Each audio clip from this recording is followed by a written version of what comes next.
Sibling rivalry atau persaingan antar saudara ini memang suatu fenomena yang paling sering muncul dalam keluarga yang memiliki anak lebih dari satu orang gitu ya. Kenapa muncul? Itu biasanya memang tanpa disadari orang tua ternyata memiliki kesukaan tertentu pada salah satu anak gitu. Jadi istilahnya favoritism gitu ya. Jadi menyukai seorang anak karena misalnya tampilan fisik anak tersebut, kelucuannya, kemudian mungkin juga karena kepintarannya, kemudian juga karena kelebihannya, atau bisa juga anak tersebut karena memang memiliki handicap atau keterhambatan dalam perkembangan, sehingga biasanya ada kecenderungan secara tidak sadar ayah atau ibu atau anggota keluarga lain itu lebih memberikan perhatian pada si anak tersebut. Nah, si anak lain itu merasa terabaikan oleh perhatian orang tua yang tidak adil.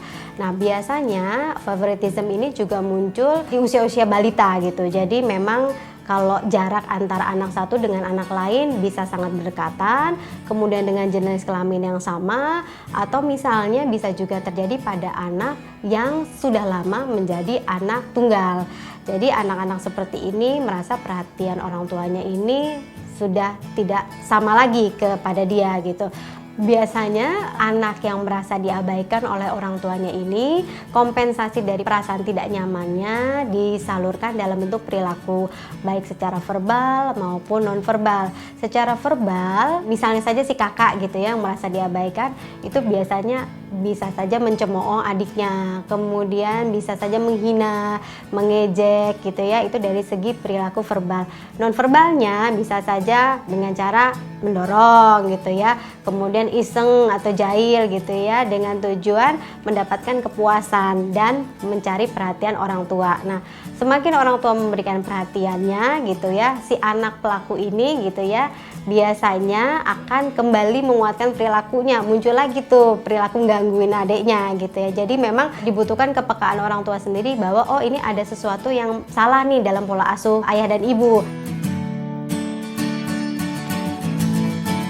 Tips dan triks yang harus dilakukan oleh orang tua, yang pertama menghindari sikap favoritism.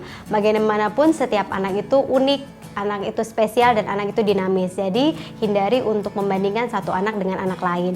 Yang kemudian yang kedua adalah mencari tahu apa kelebihan dan kelemahan dari anak kita masing-masing. Dengan mengetahui atau melakukan pemetaan terhadap kelebihan dan kekurangan anak, kita jadi paham apa yang harus kita bantu. Kelemahannya seperti apa kita optimalisasi, kelebihannya seperti apa kita pertahankan.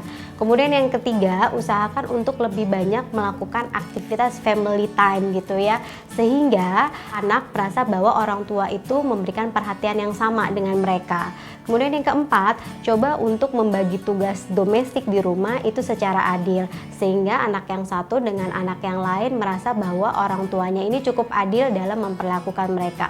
Yang keempat, coba punya special time masing-masing dengan anak. Artinya, setiap malam mungkin orang tua bisa secara bergantian untuk melakukan pendekatan secara personal, memberikan sugesti positif, mencari tahu apa yang dirasakan oleh anak, sekaligus anak nantinya bisa merasakan ada kedekatan personal dengan ayah dan ibunya yang bisa diberikan setiap hari.